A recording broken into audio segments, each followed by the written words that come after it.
Welcome back to our channel. जहां आज के स्टूडियो में हम 10th महाराष्ट्र बोर्ड के मैथ्स 1 विच इज अलजेब्रा के फर्स्ट चैप्टर को स्टार्ट करने वाले हैं। Linear equation in two variables, Hindi में दो चारांक वाले रेखीय समीकरण।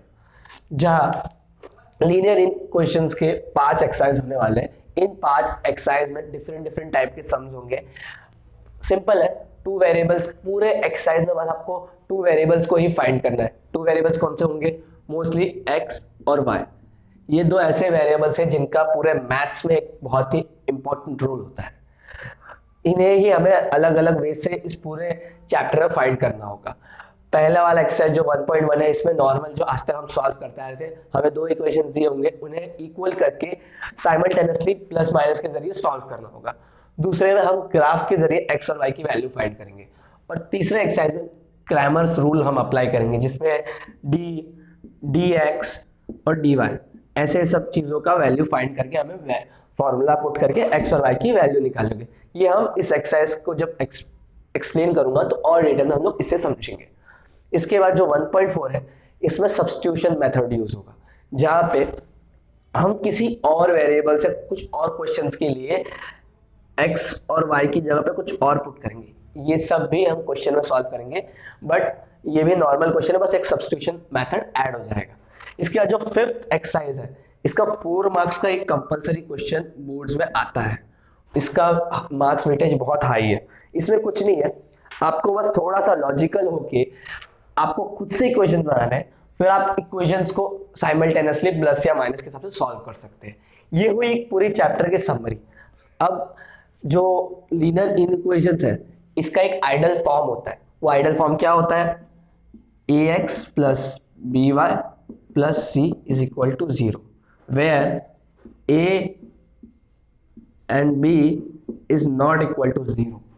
क्यों सर, ऐसा क्यों? क्योंकि अगर a या b में से कोई भी एक न्यूमेरिकल, a और b are constant, even c भी, यहाँ पे इस इक्वेशन के फॉर्म में होता है x और y एक वेरिएबल, ठीक है। ए बी सी एक कांस्टेंट नंबर होता है, कोई भी नंबर हो सकता है, 1 2 3 4 5 6, बट ए और बी जीरो नहीं होनी चाहिए, क्योंकि अगर ये जीरो होंगे तो इक्वेशन में, अगर मैंने समझ लीजिए ए को जीरो रख दिया तो 0 इंटू एक्स बिकम 0, या फिर अगर मैंने बी की वैल्यू रख दी 0 तो 0 into Y will again become 0। तो ये जो इक्वेशन है, लीनियर इक्वेशन टू वेरिएबल से linear equation in one variable हो जाएगा, जो कि स्टैंडर्ड फॉर्म नहीं है। तो ये बात हुई लीनियर इक्वेशन और टू वेरिएबल्स के हिसाब से। तो कुछ एग्जांपल्स देता हूं जिसमें आपको पहचानना हो, और ये क्वेश्चंस भी आपको 1 मार्क्स के लिए पूछे जाते हैं बोर्ड्स में कि ये लीनियर इक्वेशन है या नहीं, टू वेरिएबल्स का वगैरह वगैरह। अब इस चैप्टर के एक्सरसाइज को स्टार्ट करने से पहले हमें ये भी समझना होगा कि लीनियर इक्वेशंस इन टू वेरिएबल्स का एक स्टैंडर्डाइज्ड फॉर्म क्या होता है। मतलब कोई भी इक्वेशन अगर हमें लीनियर इक्वेशन बनाना हो इन टू वेरिएबल्स के हिसाब से, टू वेरिएबल्स कौन से? एक्स और वाई के हिसाब से, सो उसका एक स्टैंडर्डाइज्ड फॉर्म क्या होगा। और असल में बोर्ड्स में भी 1 मार्क्स के लिए इसका ये क्वेश्चन पूछा जाता है कि आपको फाइंड आउट करना है या फिर आपको प्रूफ करना है कि particular linear equation two variables का है, ठीक है। तो लीनियर इक्वेशन में होता क्या है ना कि टू वेरिएबल्स के हिसाब से कोई भी वेरिएबल हो, उसका मैक्स पावर होना चाहिए सिर्फ 1। स्टैंडर्डाइज फॉर्म अगर आपको मैं दिखाऊं तो इसका एक स्टैंडर्डाइज फॉर्म होता है ax plus by plus c is equal to 0, where a and b should not equal to 0। इसका मतलब क्या सर? कि a और b की वैल्यू जो है वो 0 नहीं होनी चाहिए। इक्वेशंस होते हैं जिसमें टू वेरिएबल्स वाले, जिसमें x और y वेरिएबल आ रहे हैं, ठीक है। बट अगर a या b में से कोई भी एक नंबर, a और b c कांस्टेंट है, याद रखिएगा, a या b में से कोई भी एक नंबर अगर 0 हुआ तो जब हम इस इक्वेशन में पुट करेंगे, मान लीजिए कि यहाँ पे मैंने a को 0 मान लिया, तो मेरा इक्वेशन कुछ इस तरह का बनेगा, 0 into anything become 0। So therefore ये जो इक्वेशन है टू वेरिएबल का ना होके एक वेरिएबल का बन गया। क्यों? क्योंकि x का एग्जिस्टेंस उस इक्वेशन से हट जाएगा। अगर हमने b की वैल्यू 0 रख दी तो सेम चीज होगी, y जो वेरिएबल है वो उस इक्वेशन से हट जाएगा। Therefore it is not a linear equation in two variables. Linear equation में हमेशा याद रखिएगा वेरिएबल का पावर मैक्सिमम सिर्फ 1 होना चाहिए, 1 से ज्यादा हुआ जैसे कि यहाँ पे वाई स्क्वायर हो गया तो ये लीनियर इक्वेशन नहीं है। तो अब हम डिस्कस करेंगे कि किस तरह के इक्वेशंस को हम लीनियर इक्वेशंस इन टू वेरिएबल्स में काउंट करते हैं। ऐसे टाइप के सम्स को पहचानने के लिए आपको बोर्ड्स के 1 मार्क्स के क्वेश्चन आते हैं, तो बहुत सिंपल होते हैं और मार्क्स स्कोरिंग भी इसमें इजी है, टाइम भी बहुत कम लगता है। आपको बस क्या ध्यान देना है, 2 पॉइंट्स कि उस इक्वेशन में वेरिएबल्स का पावर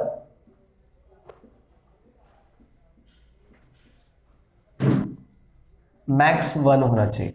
मतलब किसी भी वेरिएबल का या फिर उस पूरे इक्वेशन में कोई भी वेरिएबल का के पावर में 1 से ज्यादा नंबर नहीं होना चाहिए। दूसरी बात कि उस इक्वेशन में 2 वेरिएबल्स होने चाहिए। तो इन 2 पॉइंट्स को आप इक्वेशन पहचानते वक्त याद रखिएगा। तो अब हम एक एक करके सॉल्व करते हैं। तो जहां हम पहला इक्वेशन देखें तो इस इक्वेशन में सबसे पहला जो पॉइंट है विच इज वेरिएबल का पावर होना चाहिए 1। तो यहाँ पे वेरिएबल्स हैं जिनके पावर में कुछ भी नहीं है, इसका मतलब वहां पे उनके पावर में होगा 1, ठीक है। और इस इक्वेशन में 2 वेरिएबल्स है m और n, therefore it is linear equation in two variables. Second equation को देखते हैं तो इसमें सर 2 वेरिएबल्स है x और y, लेकिन x के पावर का नंबर है 2, देयरफॉर ये लीनियर इक्वेशन नहीं हो सकता सर। क्यों? क्योंकि वेरिएबल के पावर में जो नंबर है वो 1 से बड़ा है, so therefore it is not a linear equation. Third में 2 वेरिएबल्स हैं x और y, उनके पावर में भी है नंबर 1, तो ये लीनियर इक्वेशन होगा। फोर्थ इक्वेशन देखिएगा, 2 वेरिएबल तो है और दोनों के पावर में नंबर भी 1 है, बट हम लोगों ने ऑलरेडी डिस्कस किया था कि जो x और y के साथ नंबर्स मल्टीप्लाई करते हैं वो 0 नहीं होना चाहिए। क्यों? क्योंकि अगर जैसे कि इस इक्वेशन में 0 जो है x से मल्टीप्लाई कर रहा है, सो इसका मतलब ये जो x है इसका एग्जिस्टेंस मिट जाएगा, क्योंकि एनीथिंग मल्टीप्लाई विद 0 बिकम 0।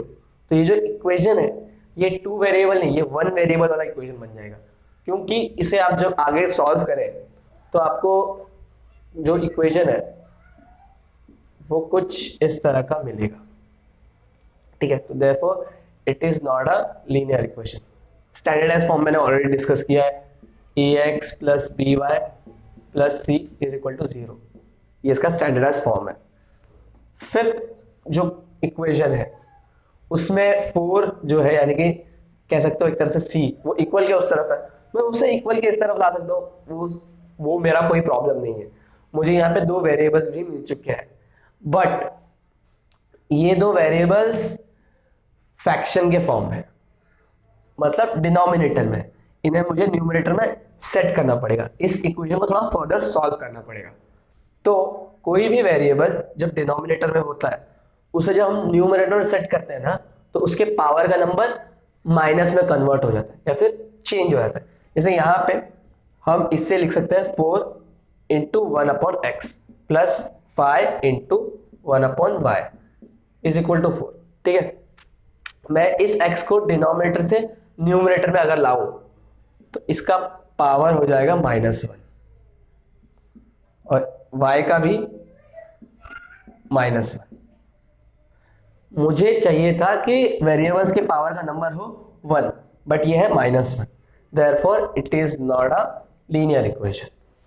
6 वाला सम देखिए, मुझे एक वेरिएबल दिख चुका है विच इज y, बट जो दूसरा वेरिएबल है वो x इंटू वाई है, यानी कि 2 वेरिएबल्स एक दूसरे से मल्टीप्लाई कर रहे हैं और हमारे स्टैंडर्डाइज फॉर्म के हिसाब से ऐसा इक्वेशन लीनियर इक्वेशन नहीं हो सकता, therefore it is also not a linear equation. तो ये तो सिंपल सम्स थे जो कि बोर्ड्स में 1 मार्क्स के लिए पूछे जाते हैं। होप सो कि आपको वीडियो पसंद आया होगा। हाँ, प्लीज लाइक करें, कमेंट करें और वीडियो को जरूर शेयर करें। मिलूंगा आपसे फ्रेंड्स, तब तक के लिए बाय बाय।